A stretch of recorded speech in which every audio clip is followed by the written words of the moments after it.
Sumuong sa ilog. Kasi totoo po yan. At nagkukwento po yan ng aming mga election officers dito sa FIU. So, parte po ng preparation namin na i-ensure na yung mga barangay na yan nakasama or identified as UUAs or GIDAs ay makakaboto pa rin po sa araw ng halalan for the foreign parliamentary elections. Next po. Ayun po, konting discussion lang po, balikan natin yung history kung bakit meron tayong BARM at bakit magkakaroon po tayo ng BARM parliamentary elections. Ang pinaka or ang main source po talaga ay ang constitution natin. Nakasaad po sa constitution natin na dapat po mayroong autonomous region in Muslim Mindanao. And para po maisakatuparan yan, ay nagbalangkas po ang ating Kongreso ng Bangsamoro Organic Law or BOL. Next slide po. Nagkaroon po ng plebisito noong January 21, 2019 para i-ratify yung BOL. Ang BOL po ay doon sa creation ng Bangsamoro Autonomous Region ng Mindanao, yung BARM natin ngayon.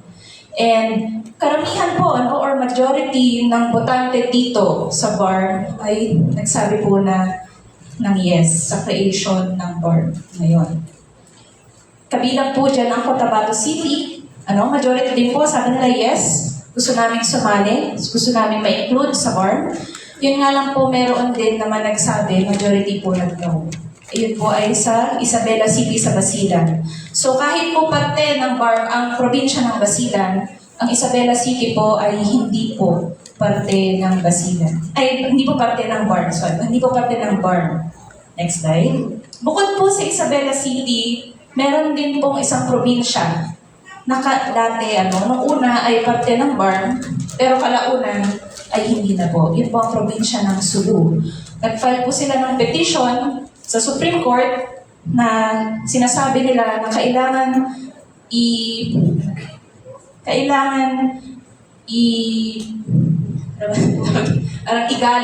igalang yung boses ng mga botante sa Sulu. Kasi karamihan po sa kanila ay bumoto ng no. Ayaw po nilang masama sa BARM.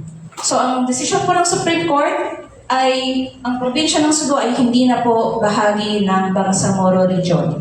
So nung una po, parte ang Sulu. Tapos dahil po dito sa visa ng desisyon ng Supreme Court sa Province of Sulu versus Executive Secretary et al. Ay tinanggal po ang Sulu at hindi na po siya parte ng BARM ngayon. Next po.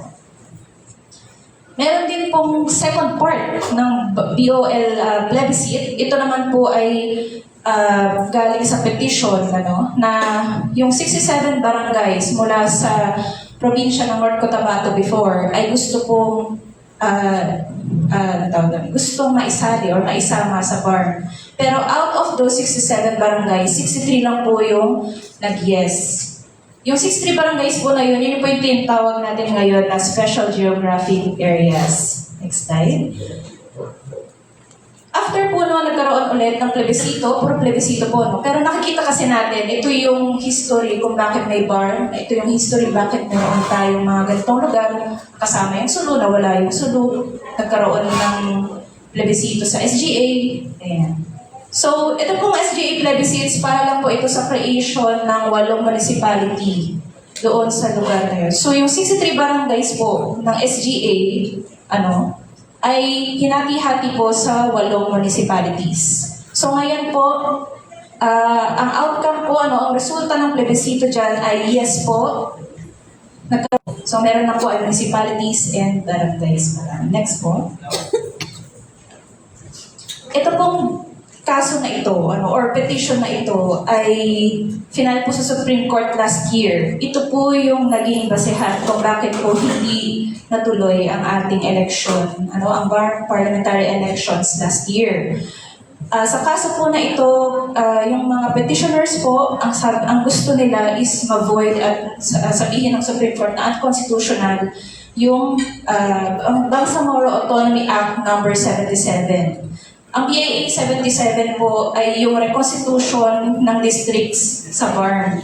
Kasi po, yan yung resulta ng pagtanggal ng Sulu sa BARM. So kailangan po ng BARM Transition Authority na gumawa ulit ng panibagong districting law.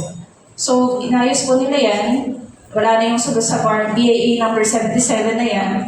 Ang problema lang po, nagkaroon ng alteration doon sa districting. So, sabi po is hindi siya kasi pwede under ng batas. So, ang ginawa po ng Supreme Court, base sa decision, binoid po ng Supreme Court ang BA 877, kaya po nawalan ng basehan, yung COMELEC, pati na rin yung BTA na i-implement yung ganyan at magkaroon ng election last year. So, dyan din po sa decision na yan, sinabi ng Supreme Court na dapat on or before March 30, 2026, dapat magkakaroon ng bar parliamentary elections or isasagawa ang bar parliamentary elections. Next po.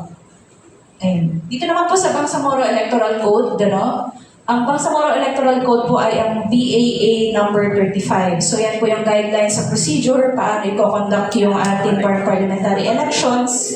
And then, nagkaroon lang po ng mga amendments. Una is yung sa BAA number 86, ito na po yung current ngayon na districting law sa BARM. Tapos, after po noon, merong BAA number 87, tinanggal lang po yung none of the above or nota sa balota. Siguro po, Sir Megan, baka pwede na pong i-distribute yung ballot para makita na agad nila kahit ganito kaano. Sa electoral code po kasi noong una, may option po dapat lahat ng botante na piliin yung none of the above. So bukod po dun sa mga pangalan ng kandidato, pati partido, after po nun, mayroong doong option na none of the above, pwede nilang i-shade. Ngayon po, parang nagkaroon ng concern dyan, mga issue na medyo paano, kasi nagkaroon ng paano ang gagawin natin kung sakali na yun yung manalo. Si none of the above yung nanalo, kahit sa posisyon. So, paano natin, sino ang ating ipaproklama? Sino si none of the above? Ayan. So, para mawala na yung ganong issue and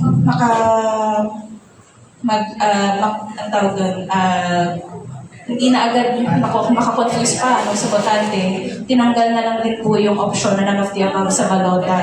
So yung sa may mga hawak po ng balota ngayon dyan, makikita ninyo na pangalan na lang po ng partido at mga kandidato na lang po ang nandyan sa balota. So wala na po yung ating nota. And then last po is yung BAA number 88. Ito po ay amendments lang din po sa Bangsamoro Electoral Code, more on sa establishment ng establishment requirements ng parties and then yung sa iba pang kailangan. Next. Ito po yung timeline ng ating elections. Maraming beses na pong napuspone ng parliamentary elections. Una po, dapat kasama yan or kasabay noong May 9, 2022 national and local elections. Yun nga lang po, during that time, wala pa pong BARM Electoral Code. So wala pa po kaming guidelines or procedure paano yung conduct ng election. And then after po nun is dapat last year, October 13, 2025, yun nga lang po dahil doon sa petition, sabi ng Supreme Court na void and unconstitutional yung Bangsamoro Autonomy Act number 77, ay kailangan po i-postpone ulit ang ating BARM elections. And then March 30, 2026, ito po dapat yung Republic Act number 12317 ay magkakaroon na po tayo ng September 14, 2026 BARM parliamentary elections. Next po. Banggitin ko lang po para wala yung agam-agam ninyo. Yung laging sinasabi po ni COMELEC Chairman Garcia at si Director Laudianco, ang spokesperson po ng COMELEC, na tuloy na po talaga ito ang BARM parliamentary elections sa September 14, 2026. So, wala na pong pangamba, Hindi na po natin kailangan parang magkaroon ng agam-agam na baka hindi na naman matuloy. Wala pong nakikitang issue ang COMELEC ngayon na para po i-postpone ulit itong BARM parliamentary elections. Next po. Base rin po sa RA number 12317, ang gagamitin po na sistema sa BARM parliamentary elections ay pareho lang po nung ginamit noong May 12, 2025 national and local elections. So automated elections po tayo. Itong nakikita nyo sa aking kaliwa. Ito po ang gagamitin natin. Automated counting machine, same din po sa transmission, same sa canvassing, same din po doon sa yung ballot, etc. Pinagkaiba lang po, syempre, iba yung candidates. Pero ito rin po, sino pong nakaboto nung last 2025 national and local elections? Gamit po yung ACM. Sino pong nakaboto sa inyo? Gamit ang ACM? Wala po. Meron po, ACM. First time po natin ginamit yung ACM last elections. So pangalawang beses po ito dito sa bar. Ayan. So sa mga naka-testing na po ng ACM, kumusta naman po? Mabilis naman po ba? Okay naman po. Ayan, okay. Sige po, next po. Ang ginamit po natin ng 2025 national and local elections ay ACM version 3.5. Pero for the bar parliamentary elections, version 3.6 po siya. Bakit po? Sa mga nakaboto po before, ng 2025 NLE, meron po bang logo or picture ng kandidato? Naalala niyo po ba? Meron po ba? Wala pong picture and logo ng kandidato last year. Pero for the bar parliamentary elections, meron pong picture. Tingnan niyo po yung balota ninyo. May picture po lahat ng kandidato dyan. May logo rin po ng party. Kaya po, nagkaroon ng revision ulit for the versioning ng ACM dahil po dinagdag po ito. Kaya po yung 3.5 ng 2025 NLE before ay naging 3.6 na po for the bar parliamentary elections. And same din po with the national and local elections, dumaan po ito sa local source code review, dumaan po ito sa field test, nagkaroon po ng mock elections, and certified po ito ng international certifying entity natin. Lahat po ito ay requirement sa batas at lahat po ito ay sinunod ng COMELEC po. Next slide. Ayan po, magsisimula na po. Malapit na ang ating election period. July 16 po ang start. Magtatapos po yan ng September 29. Sa election period po, nandiyan lahat kasama pati gun ban, mga prohibitions, vote buying, vote selling, bawal po. Okay? And then sa July 30 hanggang September 12, simula na po ng campaign period ng ating mga kandidato. Mula September 4 hanggang September 14, magkakaroon po ng absolute ban on release of public funds. Pero hindi po kasama dyan yung medical and burial assistance. Pati po yan ng efforts ng COMELEC kontra vote buying and vote selling. Nasa resolution po yan ngayon. And then, sa September 12 po, magkakaroon tayo ng final testing and sealing ng ACMs. So, yan po yung huling araw na i-operate nakabukas ang makina at after po niyan, sa mismong araw na ng eleksyon, bubuksan ulit sa voting na po. And then sa September 13 po, eve of election day, sa ating mga kasamahan po dito ay pagpasensyahan nyo na. Tiis po muna tayo dahil may liquor ban po sa araw na yan hanggang election day. Dalawang araw lang, ma'am, dalawang araw lang. Murag pala hubog ka ayo do. Bawal na rin po mga kampanya bago ang araw ng halalan, pati na rin sa September 14, 2026. Hindi po pwede yung mga kampanya. So, may liquor ban, dalawang araw, tiis lang po sa trip. Okay? And then, bawal po mga kampanya. For our candidates naman po, lahat po sila ay required na mag-file ng Statement of Contributions and Expenditures. Ang deadline po niyan ay sa October 14, 2026. Next slide. Dito na po tayo. Bangsamoro Parliament. Ang Bangsamoro Parliament po ay may 80 na members. Kalahati po dyan or 40 members po ay mula sa regional parliamentary political parties. Ang 32 seats po dyan ay doon nakabase sa districting. So, district representatives po yan. Merong 4 sa Basilan, 9 sa Lanao del Sur, 5 po yung Maguindanao del Norte at Sur, 4 sa Tawi-Tawi, 3 dito po sa City of Cotabato at 2 po sa SGA. And then the remaining, ang 8 seats po ay nakareserba para sa parliamentary sectoral representatives. Sa parliamentary sectoral representatives po, yan po ay nahati sa 2 non-Moro indigenous peoples, 2 sector communities, isa mula sa kababaihan, isa mula sa kabataan, isa mula sa traditional leaders, at isa mula sa ulama.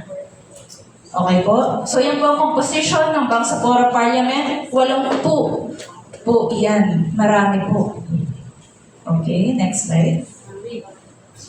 Ito po ang statistics ng BARM, ang electoral data. Final na po ito. Meron pong 2,393,202 na registered voters dito sa BARM. Meron pong 5 probinsya, isang independent component city, ito pong Cotabato, 32 parliamentary districts, 108 na component cities and municipalities, 2,185 na barangays, 14,605 na established precincts, 5,212 na cluster precincts or polling places, 1,186 po na voting centers. Para madali niyo pong maalala, ano ba yung cluster precincts, ano yung voting centers? Ang voting centers po ay yung eskwelahan. So, yung 1,186, ganyan po karaming eskwelahan ang gagamitin natin sa parliamentary elections. Ano naman po yung cluster precincts polling places?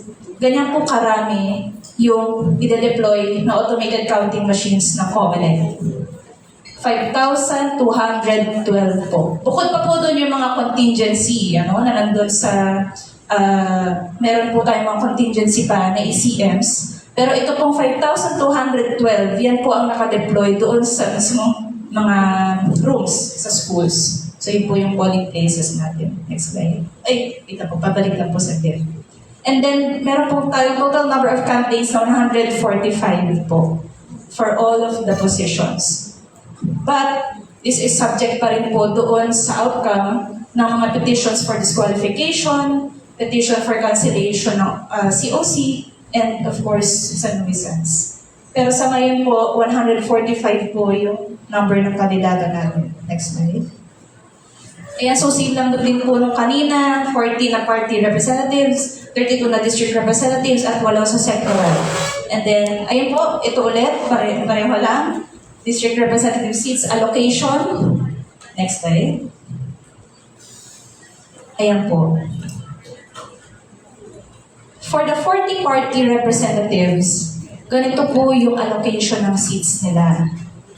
Kailangan po muna nilang makakuha ng at least 2.5% ng total number of votes ng party elections. So doon lang po sa party representative na total number of votes, kailangan po at least 2.5% makuha nila. Now po, may question po ako. Paano po pagka isang partido lang ang nakakuha ng 2.5%? 40 seats po ba? Sa kanila lang lahat mapupunta? Yes. Sila lang po ang... Opo. Kasi po, yun ang passing grade. Yun po yung nasa electoral code natin, na dapat, bago ka makakuha ng upuan, makapasa ka muna. May 2.5% ka ng total number of votes for party representative elections. After po nun, parang pag dalawa po, automatic po ba nakalahati? Tig 20 sila. Kung dalawa po yung naka 2.5, at least 2.5%. Automatic po ba 20 seats, tig 20? Hindi po. Nakadepende pa rin po yun sa percentage na nakuha nila. So may proportioning pa rin po tayo ng seats after nun. So kung mas malaki po yung nakuha ng isa, more than 20 po yung maiaalat sa kanila, and yung kabila po, mas mababa sa 20. So nakadepende po doon sa percentage ng total number of votes na nakuha nila ang kanilang allocation ng seats. Next po.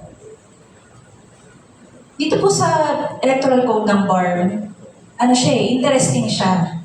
Kasi meron pong mga anti-political dynasty na provisions. Saan po makikita yon? Makikita po yon doon sa final ng mga kandidato na Certificate of Acceptance of Nomination kasi may kasama po yung Affidavit of Non-Affinity. So dapat po doon sa partido, lahat ng nominado hindi po sila magkamag-anak within the second degree of consanguinity or affinity. Ano po yung second degree of consanguinity or affinity?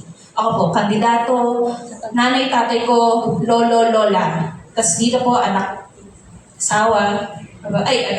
kapatid, tapos asawa, tapos pababa po, anak, tsaka apo. So, yun po yung mga hindi pwedeng kasama ninyo bilang nominado sa partido na yun.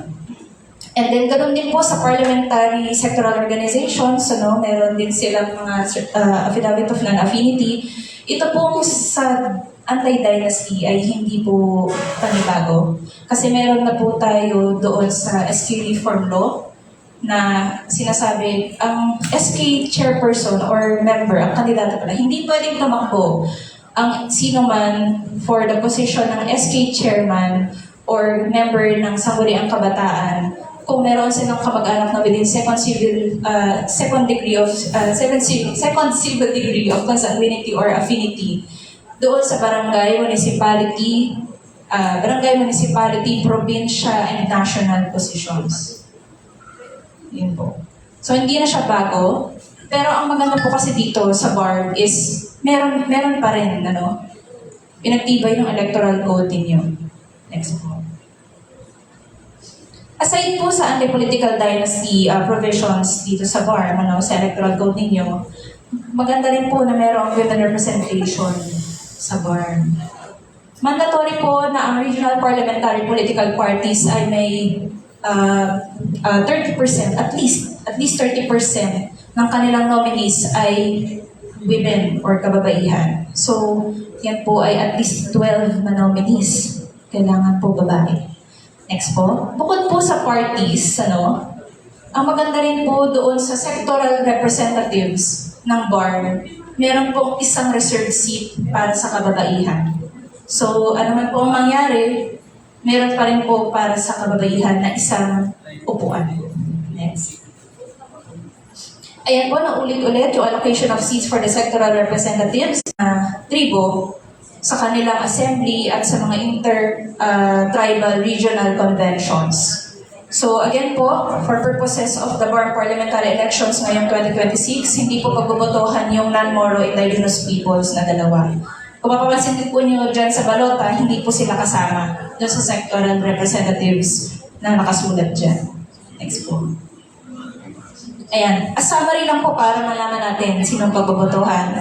Isa po ang iboboto para sa Regional Parliamentary District Representative. Isa po ang iboboto for Regional Parliamentary Political Party at 6 po for the sectoral representatives. So dalawa po para sa sector communities, isa para sa women, isa para sa youth, isa sa ulama, isa sa traditional leaders. So yan po yung bawat botante ay pwede kong bumoto ng ganyan. Okay po, next. Ang Command Center and Regional Board of Canvassers po for the BARB parliamentary elections ay nasa 6th Infantry Division or Kampilan Division ng Philippine Army sa Awang Datuodin Sinsuan. So doon po ang Command Center ng COMELEC, doon din po yung Regional Board of Canvassers. Sila po yung nagka-canvass for the party reps and the sectoral representatives. And then for the district representatives, ang magka-canvass naman po is District Board of Canvassers. Each probinsya, city, and yung area ay meron po silang tinigisang District Board of Canvassers. But for ang District Board of Canvassers po ng Maguindanao del Norte, Maguindanao del Sur, at SGA ay kasama rin po sa 6th Infantry Division. So doon din po sila doon din po yung location nila. Next slide. Ito po, challenges. Next slide po. For the BARB parliamentary elections, alam naman po natin, challenge yung culture, challenge yung traditions and norms, religions, and even yung local languages and dialects. Sa balota po dyan, meron dyang English, may Tagalog, meron ding Arabic. But these are the, alam mo yun, yung laging classic na challenge during elections. Pero meron po nag-emerge ngayon na panibagong challenge sa atin. Next slide po. Ito po yung fake news. Alam ko po, hindi po acceptable sa atin yung term na fake news, pero ito po kasi yung colloquial na karamihan ng ating mga kababayan ay alam.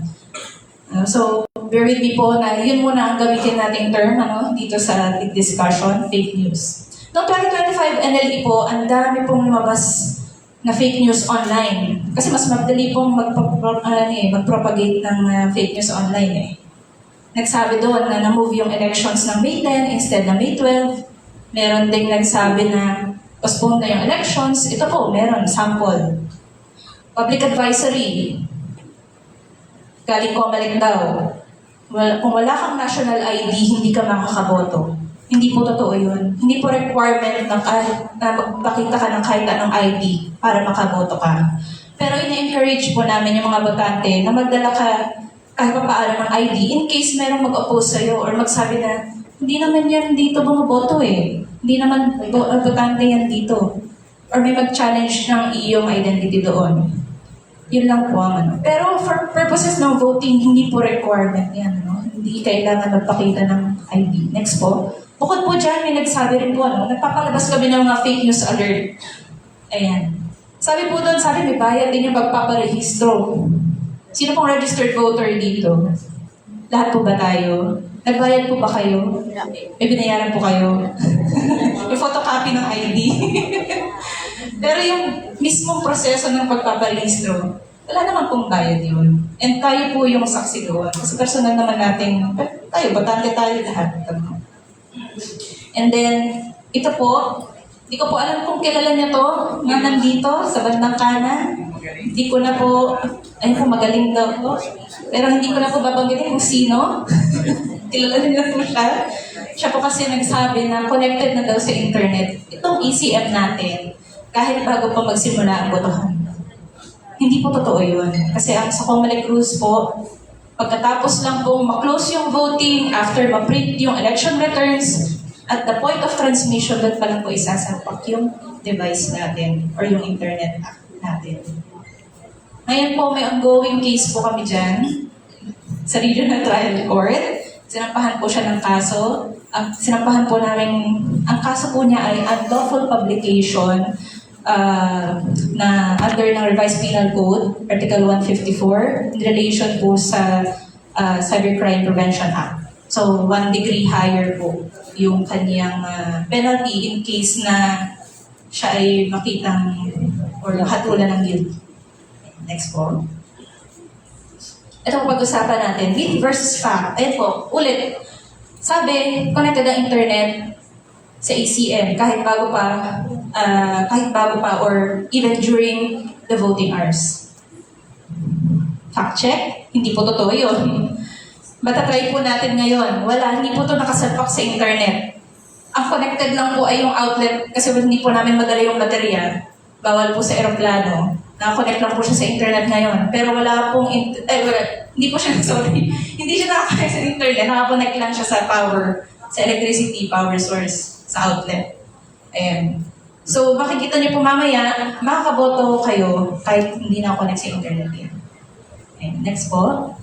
May nag-claim din po, sabi, yung binigay na balota sa kanila ay pre-shaded. Wala pa pong ganoon na credible evidence na nakita namin. Ang in-encourage po namin lahat, sinasabihan namin, paalala sa lahat ng botante na pagkabigay sa inyo, pagkaabot sa inyo ng electoral board ng balota, i-double check nyo for markings. Diba? Ano ba, meron bang shade to? May pirma ba to? Or bakit ganito? May punit? O ano? Pag meron, isauli nyo. Bibigyan kayo ng panibago. Why? Hindi nyo naman kasi kasalanan yun. So may karapatan pa rin kayo. Ang general po, rule po kasi doon, 1 ballot, 1 voter lang talaga. Pero kung hindi mo naman kasalanan, na makita mo may shade or merong markings, ayaw mong tanggapin kasi hindi mo naman talaga sulat yun, ibalik mo, bibigyan ka pa ulit ng panibago. So, ayun po. Yun po ay parte ng responsibilidad natin bilang botante na i-ensure na yung balota natin ay malinis pagdating sa atin. Next po. Ayan. Ang marking pen po ay nagbe-bleed hanggang sa likod. Totoo naman po, kahit siguro sa papel, pag tinagalan mo, yung pagmarka ay talagang makikita sa likod. Ano? Tatagos sa likod. Yun nga lang po, sige po, lahat po may balota na, no? Pwede niyo po bang, wala pong magkatapat na bilog dyan. So, imposible po yun na mayroong mabotohan din sa likod dahil magkalayo po, magkalayo ang bilog, ano? Next po, kinapala na po natin yung barn ballot. Mas makapal na po siya ngayon, 160 GSM. And then, ang official ballot po for the BAR parliamentary elections ay 8.5 inches wide and 22.83 inches long. Hindi po ito yon kasi roadshow ballots lang po ito, but the official ballot po ay ganito po yung measurement niya. Next slide po. Ayan. So since we have these challenges, yung traditional, yung classic, and as well as yung bago ngayon, especially yung propagation or proliferation ng fake news, ano po yung ginawa ng Comelec? So we have these best practices. Una, for the fake news, nag-create po kami ng Comelec Resolution number 11064. Ito po yung guidelines or regulations para sa use ng social media, ng AI, pati na rin yung internet technology for digital election campaigning. Okay.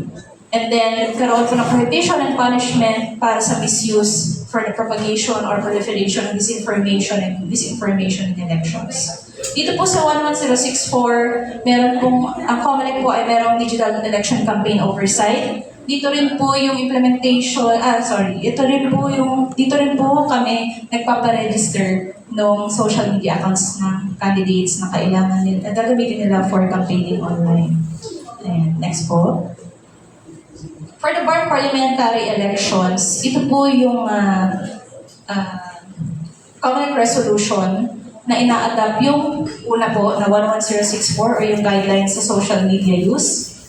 For the registration po ng social media platforms ng candidates and parties, ongoing po yan ngayon hanggang July 24, 2026. So, ang magre-register lang po sa Comelec ng social media nila for campaigning ay candidates and parties po. Hindi po kailangan na yung supporters ay kasama or hindi kandidato. Tinanggal na po ng Comelec yun para to-upload na rin yung freedom of expression. Ayun. So, candidates na po ang required. And then, after that, yung 112360 po na resolution, nag-create na po ng Comelec Threat Monitoring Center. So, round-the-clock surveillance po ito ng mga election-related threats na posted online. Ayan. For misinformation and disinformation din. So, katuwang po namin dito ang DICT, ang Cybercrime Investigation and Coordination Center, ang PNP Anti-Cybercrime Group, NBI na Cybercrime Division, ang National Intelligence Coordinating Agency, as well as yung mga accredited citizens arms po ng Comelec, CSOs, and even po yung mga technology platforms such as Google, Meta, and TikTok. Next po. Aside from Comelec Resolution 11064, yung guidelines ng social media use sa campaigning, meron din po tayong resolution again para naman i-address yung vote buying and vote selling.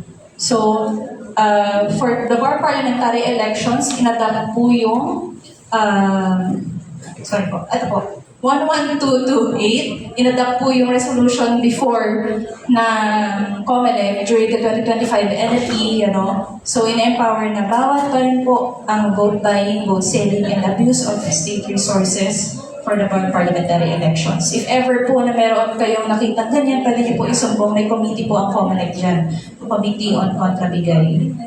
And then next po, malapit na, sige pa pala.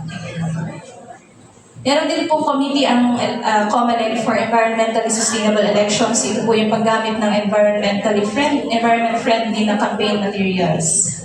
So kaisa po ang Comelec sa kampanya against the use of single-use plastics for campaigning, and even yung talagang hindi na-recycle ang hirap or may mga chemicals na nakaka-harm for the environment. Next po.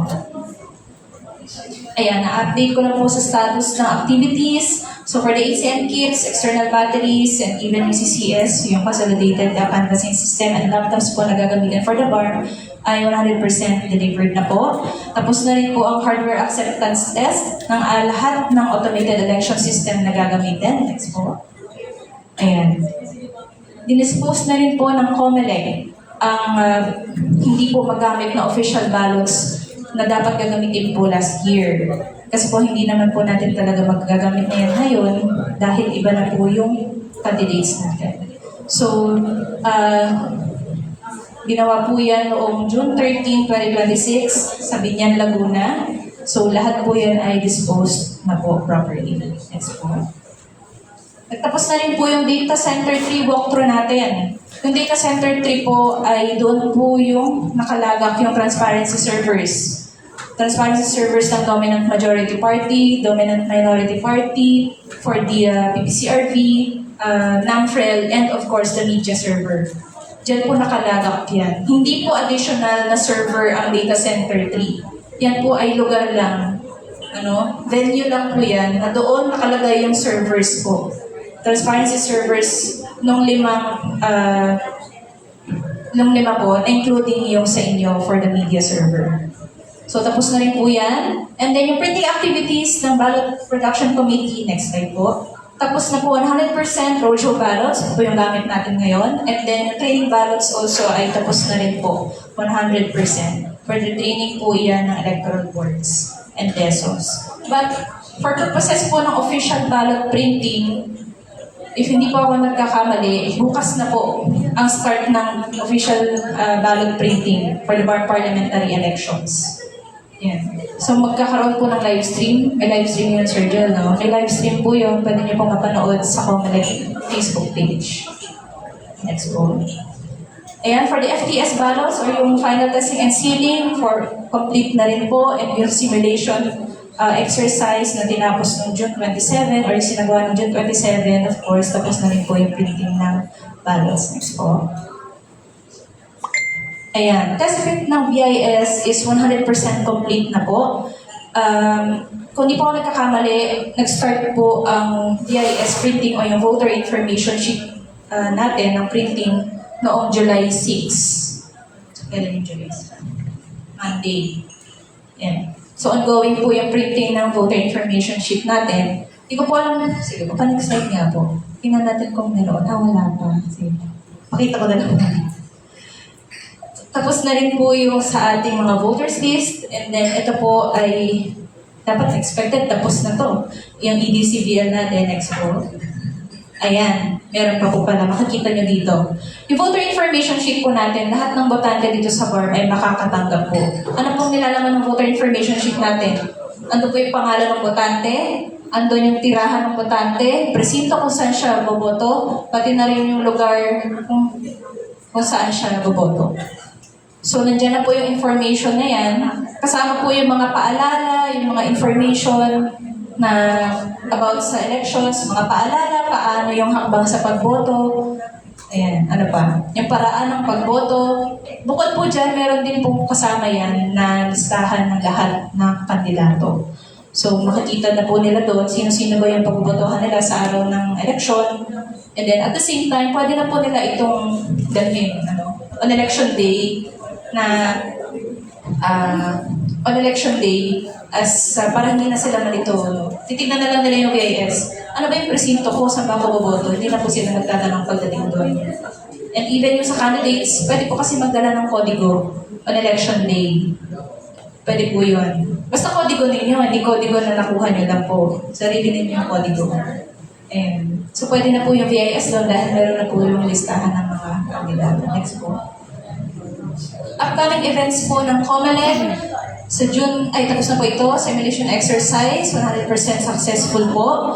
Ongoing po ang pre-logic and accuracy test for all of the election, for all of the automated election systems. And then, July 16 to August 30, magkakaroon po ng voter education and roadshow. So ito pong ginagawa natin. Pero for the BARM field offices, lahat po ng municipalities, lahat po ng Comelec offices in the lahat po ng Comelec offices sa municipality cities, susuyurin po nila lahat ng barangay na sasakupan nila for this whole period.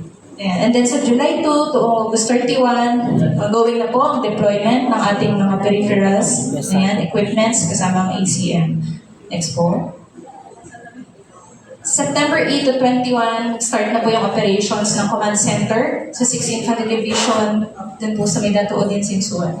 And then September 12, again, final testing and sealing. And then bago po ang election day, magdidistribute na po noong nitong ACM and other peripherals na ibigay na po noong Municipal Treasurer's Office or ng City Treasurer's Office doon sa electoral boards o sa teachers. Doon po kasi nilalagak ng COMELEC yung mga ganito natin. Sa kanila po naka-store muna bago ang election day. And then mula po September 18 to 26, meron po tayong tinatawag na random manual audit. Yan po ay nasa batas natin. So kailangan pa rin po. Next po. Ayan. Nandito na kayo sa ACM. Excited na ba kayo po? Yes! Meron po ba kayong marking pen? Nag-shade na po ba kayo? Wala po. Wala pa. Wala kaming pen. Wala po kayong pen. Ako yung marking pen. Ayan, sige po. Sige po, pagbigay po ng pen sa inyo, pwede na po kayong bumoto. Basahin po yung instructions, ilan lang po yung pwedeng pagbobotohan, nakasulat po dyan sa ating balota. Ayan. Apple pen, please.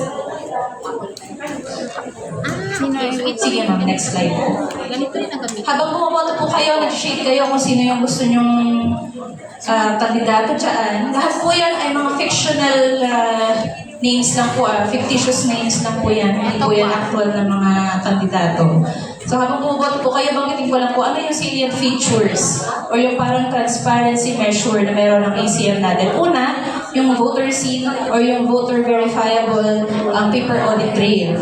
So after nyo po mamaya, pagkas ng balota ninyo dito, pagkapasok po ng balota ninyo, meron pong lalabas na voter receipt.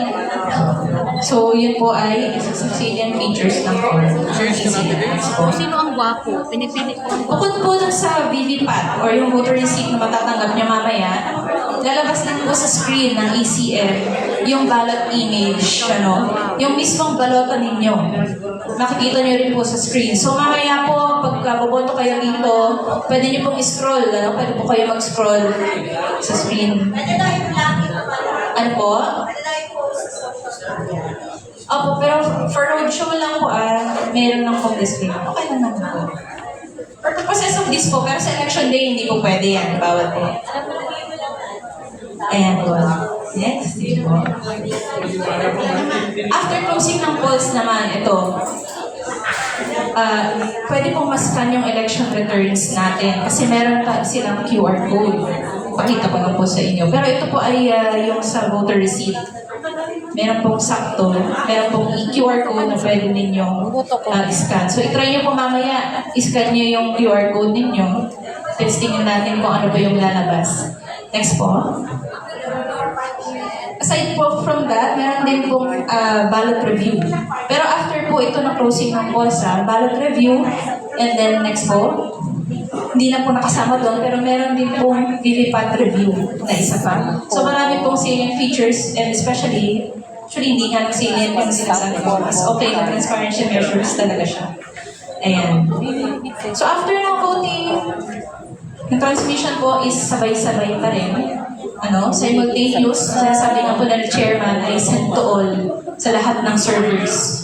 So pag closing ng voting, pag-print ng election returns, pagsalpak ng internet natin, device, ang transmission po ay mag-isasend sabay-sabay. Doon sa transparency servers na 5 kanina, dominant majority party, dominant minority party, yung sa Citizens RP, PCRB, ng FRED at sa media. Sabay din po yan ng bato sa mga canvassing, sa board of canvassers natin. Sabay rin po yan ng bato sa COMELEC server, central server, pati na rin po sa backup server at DICT peer server, as well as sa elections website. So lahat po yan, sabay-sabay. Meron lang po siguro, depende sa ating connection, mga ilang segundo lang, parang text lang din naman po, natanggap po ng ganito, and then after that, after 5 seconds, nakatanggap pa naman. So, yun po, simultaneous transmission pa rin po tayo, same as the 2025 and transmission po ay Starlink pa rin po. Hindi po ito endorsed by, pero ang ating pong transmission device na gagamitin ay Starlink pa rin po. Next po. Ayan, the ballot phase template. Ang official ballot phase template po for the bar parliamentary elections ay na-upload na po sa COMELEC website. So pwede nyo pong makita yon or pwede nyo pong iscan itong QR code na nasa screen. Ayan. Sige ma'am. ito po ay, pasadahan lang po natin. Sige ma'am, pindot-pindot mo lang ma'am. Pasadahan lang po natin. Ito na po yung ballot face template ng ating official ballot. Ang pinagkaiba lang po dyan ay yung sa district representative na candidates. But for the political parties, as well as sectoral representatives, pareho lang po yung nakasulat sa lahat ng balot. Ayan. Security features. Enhance ko na. Lahat po ng balot ang hawak ninyo may QR code po, tama? Sa taas. Isa po yan sa security feature ng ating balotan. Bakit po may QR code? Kasi kailangan po i-identify. Pagpasok nyo ng balota sa ECN, i-identify po ni machine na tama ba na dapat yung balota ay dito? Kasi po, iba-iba po yung automated counting machine na gagamitin per precinct. So, dapat ang i-accept lang niya is yung tamang balota na naka-assign sa kanya. Next po, additional security feature. Pabalik na po. Sige, may isa pa po ma'am. Ayan. Meron po kayo nakikita dyan na parang rectangle at the square sa gilid. Ayan. Yan po ang ito po. Sa taas at sa gilid po. Ayan. So, yan po ang tinatawag na timing marks. Okay? Kapag po tinamaan, paano ba? Pag po tinamaan yung timing marks na yan, nilagyan nyo ng kahit anong marking. Kapag nilagyan nyo ng kahit punitin ninyo or hindi po mababasa yung balota ninyo. Kaya papakaingatan ninyo sa araw ng eleksyon na hindi po madumihan or malagyan ng kahit anong markings yung timing marks natin. Ayan. Pati po yung QR code. Pero gusto niyo ba testingin? Gusto niyo ba testingin? Yes. Ano po? Gusto niyo ba testingin na lagyan ng markings? Yes. Para ma-testing natin. Sige, test. Babasahin po ba o hindi? Sige na. Ito ma, sige po. Sige po, dito lang po bawal po sa araw ng eleksyon ito Yes. Bawal po pulitin, lagyan ng kahit election offense po yan. Naku, criminal case po yan. May pagkakakulong po kasama. Sige. Pero for dito lang po, Okay, testing lang natin. Wala naman po tayo kasamang nakaalis naman na po sina Sir sa Philippine Army, kaya EFAS na po tayo ngayon. na ba? Ayan. Tapos, next po. Sige. Ayan. Sige ma'am, ipasadahan na lang natin. Ayan, meron pang mga MPO markings, etc. Di ko na po kayo kailangan turuan paano bumoto. Alam niyo na kung paano. Basta buong shade ng bilog, yun na yan. Huwag niyo na pong, pero gusto niyo kasi nitudok na. Pwede naman po. Paglagpas po, testing niyo ma'am, paglagpas. Para malaman natin kung tatanggapin. Thank you. Sige po. Next po. Okay na yan, alam niyo na yan. Habang sa pagboto, sige po. Sige po, next. Ayan. Mga excited na po kayo. Tapos na rin naman po yung aking presentation. Sige po. Pila na po kayo dito. Ayan. Yes po, any orientation, pwede po yan. Harap, likod. Gusto nyo yan. Pwede po lumapit dito yung iba para ma-videohan po. Ayan, so sinasave yung vote. So, after nyan ma'am, print nung resibo nyo, kunin nyo po yan. Tapos lalabas yung image, hindi ka pwede nyo scroll para makita ninyo. Ayan ma'am, scroll nyo ito. 5 seconds lang po per. At least may chance talaga tayo sa mag-vote. First time talaga ito sa buhay ko. Bukod dyan sa ballot image, pwede nyo pa rin makita dito. Sino yung mga binoto. Tama naman. Dito pa rin po. Hindi po pwedeng ilabas ang voter receipt sa polling place. Opo. Pwede nyo pong picturean ngayon, pero sa araw ng eleksyon, bawal po picturean. Opo. Ayan po.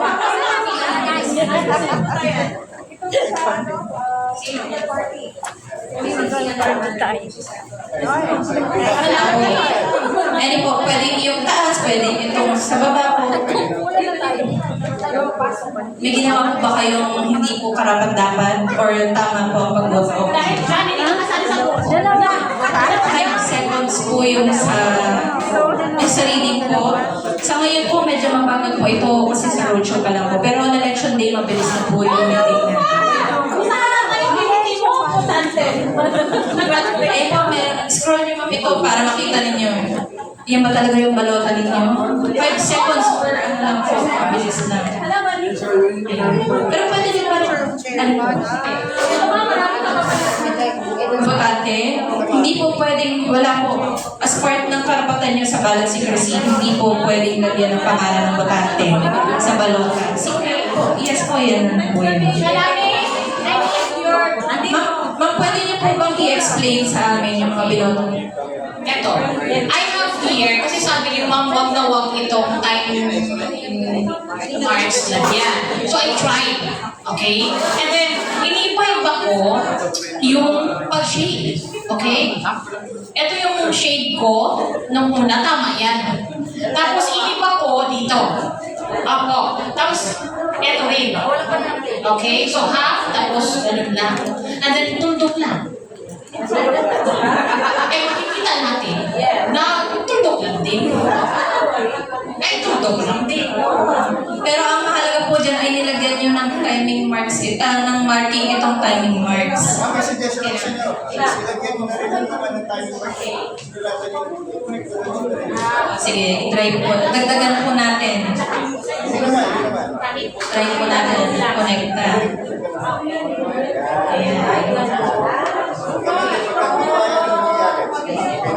Pero disclaimer lang po sa araw ng halalan, wag na wag nyo itapong gagawin. Okay? Yes. Sige, ma'am. So now, papasok na natin ito dito. Okay, papasok na natin.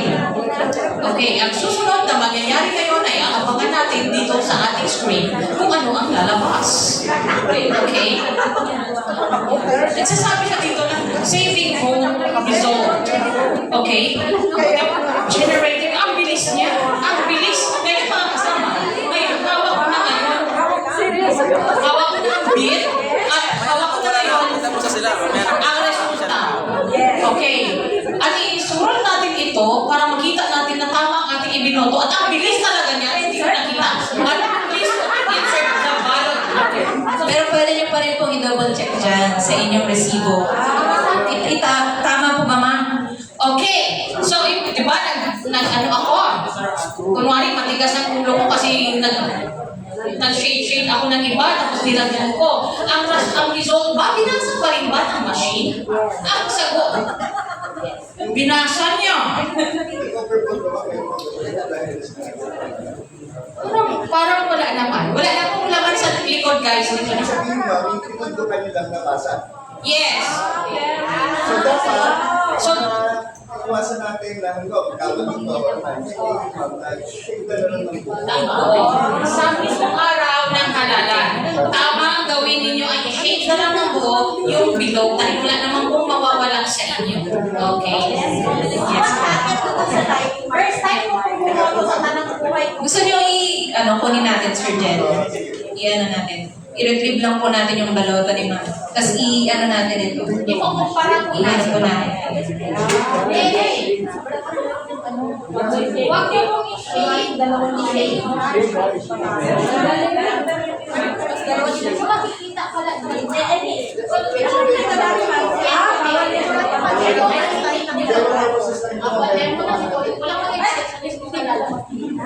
Okay. Sir, okay ka lang?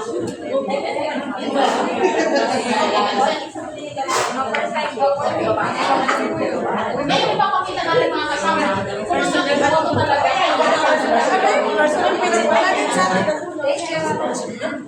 At least nakaboto.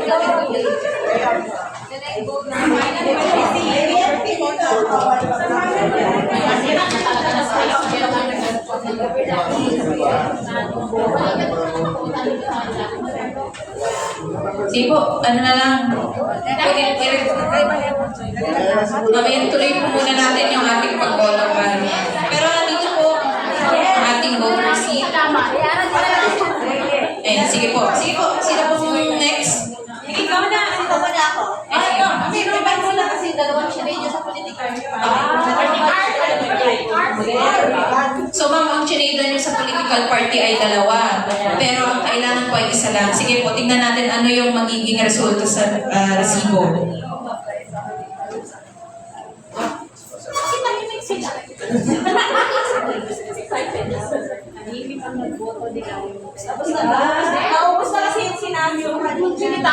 Pero sa tingin niyo po, pag dalawa yung binotohan sa party, pero isa lang dapat, ano yung, ayan, Dapat isa lang yayain? Sige po, ano niyo ma'am? Scroll niyo po yan. Mag-admit ka rin dyan, ma'am. Ayan. Sige ma'am, ano yung nakasulat sa voter receipt niyo? Sa voter receipt, sana mahanap yan. Okay, so sa political party is nakalagay overvote. So hindi siya binasa. So kahit na hindi siya counted. And then, yun naman. Microphone, please. Bumoto ako dun sa kabataan na ang representative ay senior citizen. Sige po. So, ibig sabihin po pala, kung kayo ay lumabis doon sa dapat na nakatakdang number, nakasulat dyan sa balota, hindi po babasahin yung inyong boto. So, sayang ang photo. Opo, sayang ang boto natin. Huwag mo gawin yun, ma'am, ha? Of course! Yung mga ginagawa ng scammer na video. Scammer daw yun. Sabi ko, sunod naman yan. Kaya niyo pong lagyan ng signature o para makita niyo talaga bang yun yung ballot image na nakalabas. Scroll niyo ma'am. Next time. Kung mas grounded mo sa election,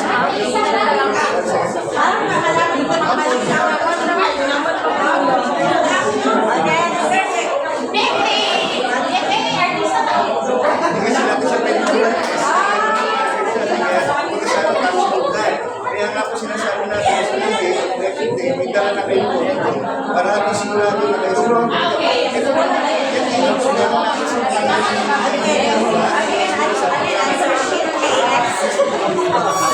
May ayan, index ni sir. Lumagpas doon sa bilog. Okay. May pagbato ang susunod. Okay. Ito na siya, ah. Nahulog yung Para po bang sa civil service exam yan na pagka nagkamali i-ex? Tingnan natin kung ano.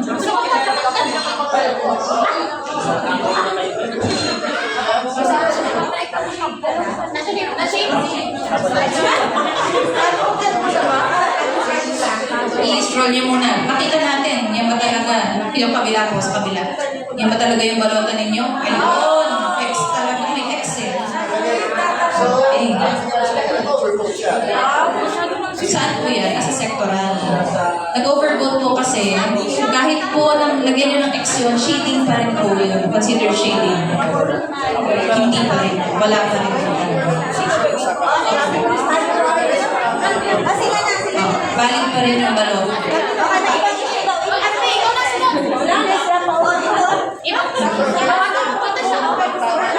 Kung warang botante kayo, ma'am. Ayan, warang botante si ma'am. Bilis siya, guys. Sa kutulang. Approve, ma'am, approve. Mas mabilis pa po sa election day. Yung ating sige po.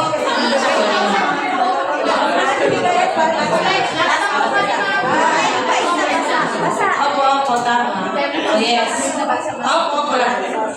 Okay po, lahat ay kailangan po hindi po pwede i-uwi ang ating voter receipt. Yes po. Ma'am, pag election day, ganito din ba kadulo? Mas magulo pa dito kami.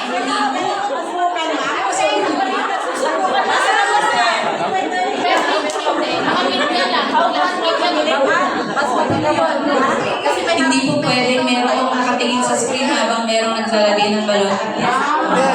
Ballot secrecy po. Ating karapatan. Palisin ang media kay ganito sa dulo. Sa election day din po, kailangan dalhin niyo yung ballot secrecy folder. Itapon na po. Ayan po.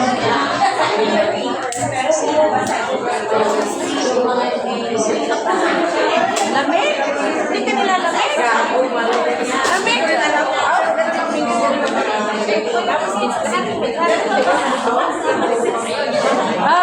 Correct ang akin.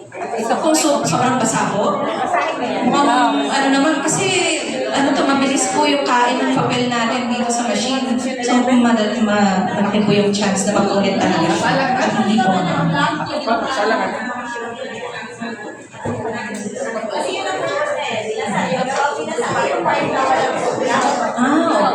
Pero binasa pa rin naman po yung shading. Wala bang bigayan? Magkano ang bigayan? 10 lang dito. Magkano ang bigayan? 10 plus 5, ganun sana. Nakaboto ka naman.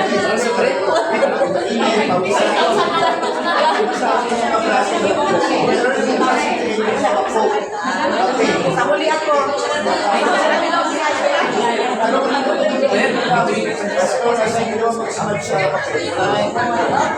Pahuli tayo. Kaya kinapala na rin po natin. Mas makapal na ngayon yung ating balota for the parliamentary elections.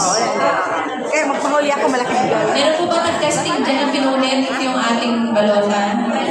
Wala po. Sa atin na lang. Sino po may gustong mag-testing? May punitin po yung balota? Ay, sige po. Sige ma'am. Tigil ka dyan. Para natin na natin. Ikaw na. Sige na. Sige po, punit kayo, sir. Tingnan natin. Pwede po punit lang, tapos yung iba pilas talaga, yung merong natanggal na portion. Sige, sige sir. Ayan. Ganito na. Naboto ka man ng totoo. Magkano ang bigayan?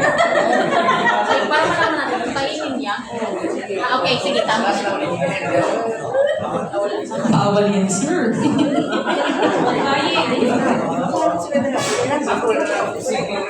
Posible. Pero hindi po kasalanan ng makina yan.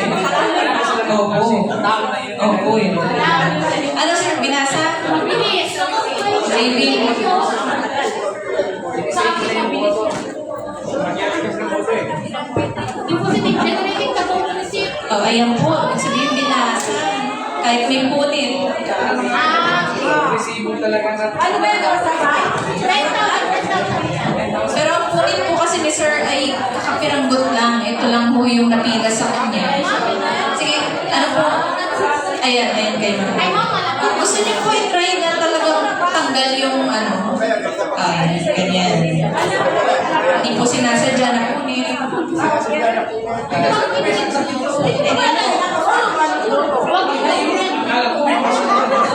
Nag-fight na balot. Yung hulog na. Na malaka. Hindi naman yung malaka. Saving the boat. Binasa pa rin po ba man kahit may punit? Yes, ma'am, pero it takes time. It takes time. But for the road show only, ma'am. For the election day, mas mabilis po yun. Pag-utawin yan, ha? Pag-utawin yan, ha? Ma'am, wag. Huwag. Nakiusap. Bilis kayo, ma'am.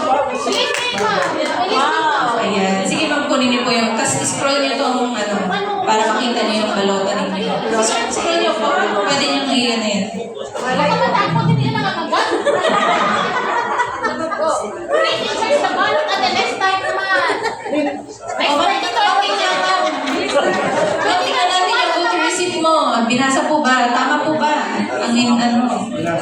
Binasa. Tama po ba yung binoto ninyo? Okay. Wala pong overvote. Wala pong undervote. Lahat po may pangalan. Okay. Sige, ma'am. Pag okay na po, ma'am. Tulog na po. Ay, voter pa na. Isa lang ay voter. Isa lang mag-voto na. Wala sa kabilang sila to eh. Ano doon? Magkano ba doon? Yes po. Pwede pong pag ganito, or ito po muna. For na orientations po pwede. Wag lang po pahalang na ganito, hindi niya po kaya. Yes po. Ay, hindi. Sabi naman kanina. Yes po, pwede po. Plate yan. May ang ilang barcode, di ba? Hindi niya basahin yung nag-voto to. A fold na ganito po. Hindi po niya mababasa ng maayos. Dalawa lang din po. Kakainin pa yun. Kasi kakakainin nga siya. So, ibig sabihin, pero gusto ko kung gawin. Oo nga. Pero gusto ko lang. Sir, lapit ka dito po para mag-print po ng balot. Ay, mag-print ng resito. Pwede niyo pong i-scroll. Paglabas ng balot. Ano nga, kabidyo pa rin pala ako, dahil? Alam,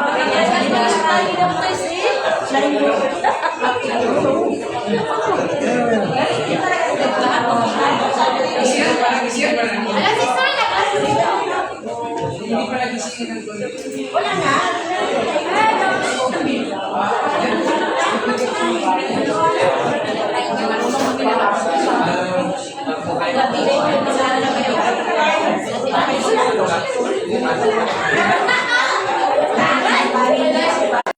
Kakainin ko ng machine kahit nakatupi, pero hindi ko babasahin yan.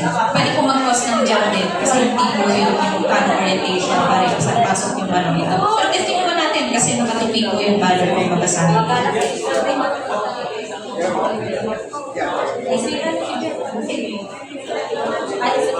Ay, Ashley. Yan, kasi bago ba yun siya? Kasi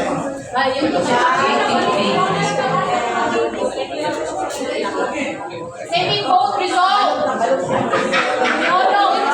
Keep on running around. Yes, nakapunta sa president. Nakapunta lahat-lahat. Antay na kayo.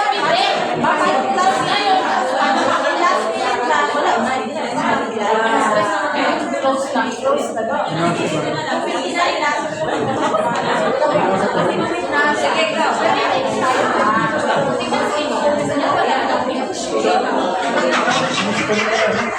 Sige po. Anong epekto niya sa iyo, ma'am? Wala, straight lang. No? Tama po ang pag-vote. Mabilis. Tingnan niyo sa kanya. Wala nang ginawa. Mabilis. Sige po, Verify niyo. Saving the voters. O, di ba siya general precinct ka na. Bukas. Pero pag nagawa, Meron pa po ba? Meron pa po. Sige po. si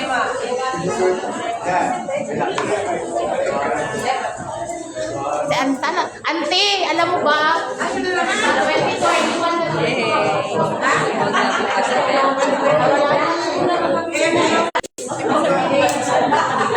Saan kayo nag-overload, sir?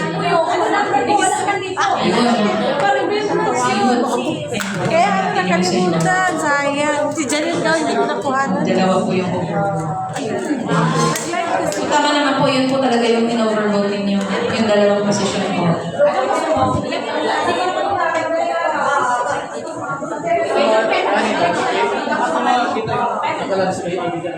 Ay, sige po. Sige, sige. gusto nyo lang natin, sa balot. May overvote kayo, sir, or undervote? Tama